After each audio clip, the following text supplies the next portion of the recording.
Good afternoon, students. For history, let us continue with page 66, that is the Bahmani Kingdom. So, the Bahmani Kingdom was established by Alauddin Hassan, an official of the Delhi Sultanate during the reign of Muhammad bin Tughlaq. He ascended the throne under the title of Alauddin Bahman Shah in 1347 CE. The Bahmani Kingdom of the Deccan was the most powerful of all the independent Muslim kingdoms that rose from the ashes of the Delhi Sultanate. It stretched from the Arabian Sea in the west to the Bay of Bengal in the east. It included the whole of the northern Deccan with the river Krishna as its southern boundary. The kingdom lasted for about 2 centuries and was ruled by 18 Bahmani kings. It was often rocked by political turmoil and murders. The political history of the Bahmani kingdom revolves around the wars fought with the neighboring states of Warangal, Gujarat, Malwa, and Vijayanagar kingdom. So the Bahmani kingdom, it was a Muslim kingdom of the south. It was established by Alauddin Hassan, an official of the Delhi Sultanate during the reign of Muhammad bin Tughlaq, who ascended the throne under the title of Alauddin Bahman Shah in 1347 CE. So this kingdom was the most powerful kingdom of all the independent Muslim kingdoms. It stretched from the Arabian Sea in the west to the Bay of Bengal in the east and included whole of the northern Deccan with the river Krishna as its southern boundary.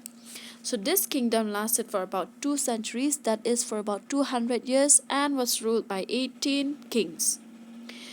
This kingdom was often shocked by political disturbances, confusion, and instability and murders. So the political history of the Bahmani kingdom revolves around the wars fought with the neighboring states, that is the states of Warangal, Gujarat, Malwa, and Vijayanagar.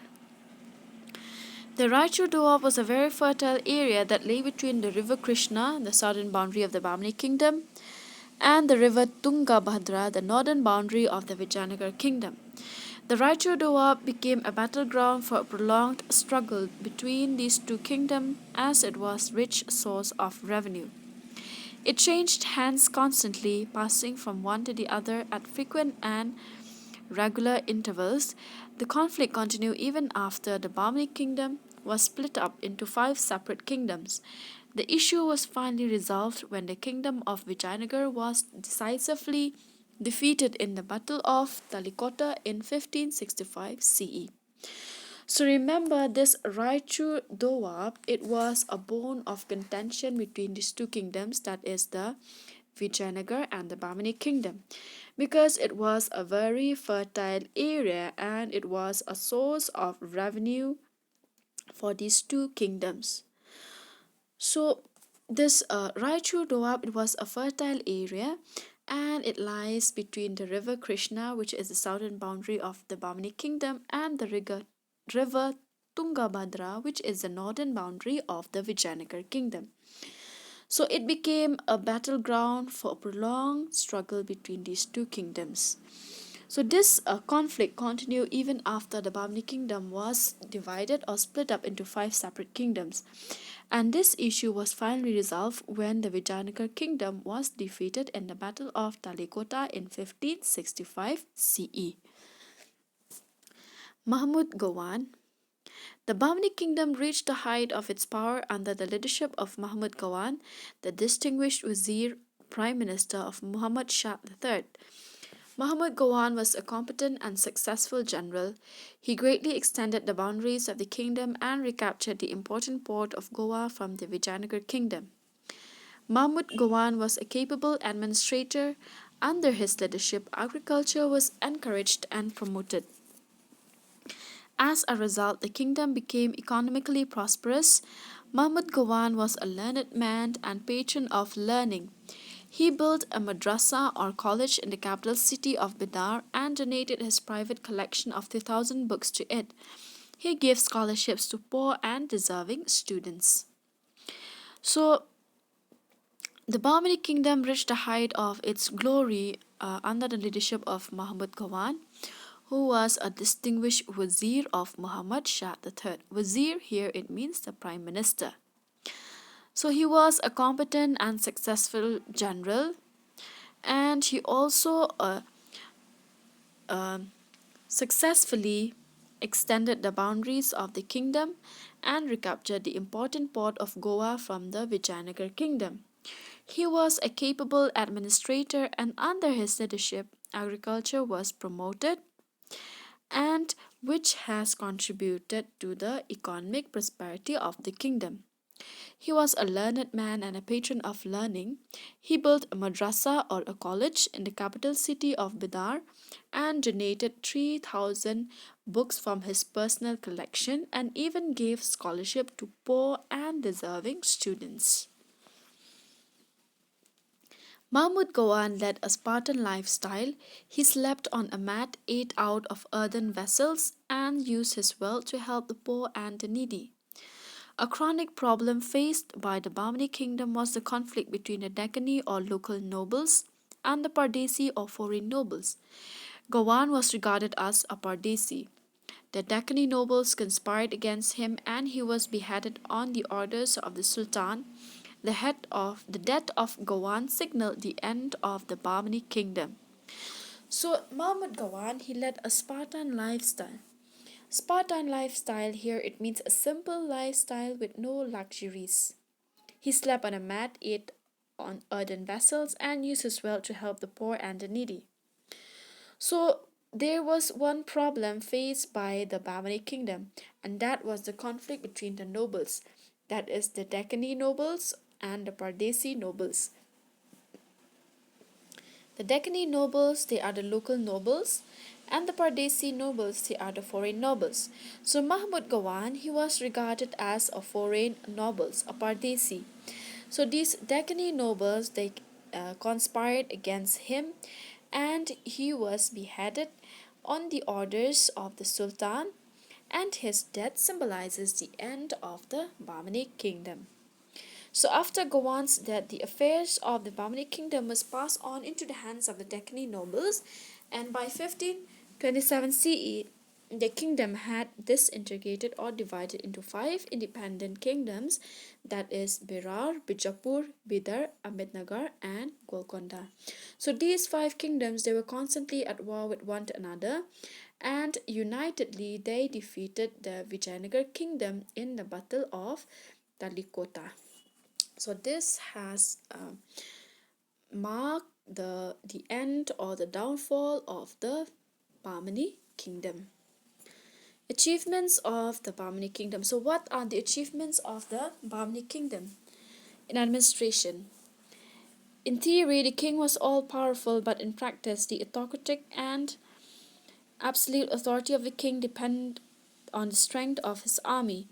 Weak sultans were controlled by the ulemas and powerful nobles. For effective administration, the king was divided into provinces and ruled by governors appointed by the sultan. The governors collected revenue, a part of which was paid to the sultan. They also supplied him with fixed number of troops in times of war. These provincial governors were very powerful. The kingdom was very prosperous, but there was great disparity of wealth between its nobles and peasants. So, in theory, the king was all powerful, but practically, the autocratic and absolute authority of the king depends on the strength of his army. So, these weak sultans or the weak kings, they were often controlled by the ulemas or the powerful nobles who were responsible in giving advice to the king. So, for effective administration, the kingdom was divided into provinces, and these provinces were ruled by the governors appointed by the sultan. So, these governors they collected revenue, a part of which was paid to the sultan. These governors they also supplied the king with fixed number of armies or troops in times of war. These provincial governors they were very powerful. However, the kingdom was prosperous, but there was a great differences in terms of wealth between the nobles and the peasants. The Bahmani rulers patronized Islam. Many beautiful mosques were built in the capital cities of Gulbarga and Bidar. Madrasa and libraries were set up to promote Islamic studies. Persian and Arabic were used as court languages. The Bahmani kings were great builders. The Jami Masjid at Gulbarga is a splendid building of the time. The palaces and forts of Fezabad and the Chand Minar at Bidar are superb specimens of Bahmani architecture. The successors of the Bahmani rulers were also great builders. So, the Bahmani kingdom, it was a Muslim kingdom. So the Bahmani rulers, they patronized Islam and they built in many beautiful mosques in the capital cities of Gulbarga and Bidar. Madrasas, or the colleges, and libraries were set up to promote Islamic studies. So Persian and Arabic were used as court languages. These Bahmani kings, they were great builders. The Jami Masjid at Gulbara is a splendid building of their time. The palaces and forts of Fezabad and Chanminar at Bidar, they are superb specimens of the Bahmani architecture. Some of the most important building built by them is the Gol Gumbaz at Bijapur, the tomb of Adil Shah of Bijapur. The Gol Gumbaz meaning the round dome. So Gol Gumbaz means round dome. It is a simple but impressive structure. Its dome has an external diameter of 44 meters and is supported by a combination of intersecting arches. So the structure of the building is in the form of a cube. It is a cubical in shape, surmounted by a large hemispherical dome which is being balanced by a tall tapering minarets at each corner. So in each corner of this cubicle shaped dome, there are tall minarets. So each minarets or towers, they have 7 stories topped by a small dome. There is a gallery 33 meters above the pavement from which the dome rises. So this Gol Gombas, it is the second largest in the world next to that of St. Peter's Basilica in Vatican City. The fear of the mighty Vijayanagar kingdom has kept the sultans of the Deccan vigilant and alert. With the disintegration of the Vijayanagar kingdom, their fears passed, hence these sultans frittered away their wealth in constant warfare among themselves. Exhausted by their mutual rivalries, they became soft targets for the powerful Mughal emperors of the north. So, the fear of the mighty Vijayanagar kingdom has kept the sultans of the Deccan watchful and alert. And with the disintegration or the downfall of the Vijayanagar kingdom, their fears has passed, and therefore these sultans, they divided away the wealth in constant warfare among themselves. And exhausted by their mutual rivalries, they became soft targets for the powerful Mughal emperors of the north. So these kingdoms, as I have said, they were constantly at war with one another. So they became soft targets for the powerful Mughal emperors of the north. So this is how the Bahmani kingdom uh, come to an end. So this is the downfall of the Bahmani kingdom. So with this, we have concluded this chapter. We have come to an end of this chapter. If you have any doubt, you can contact me. Thank you.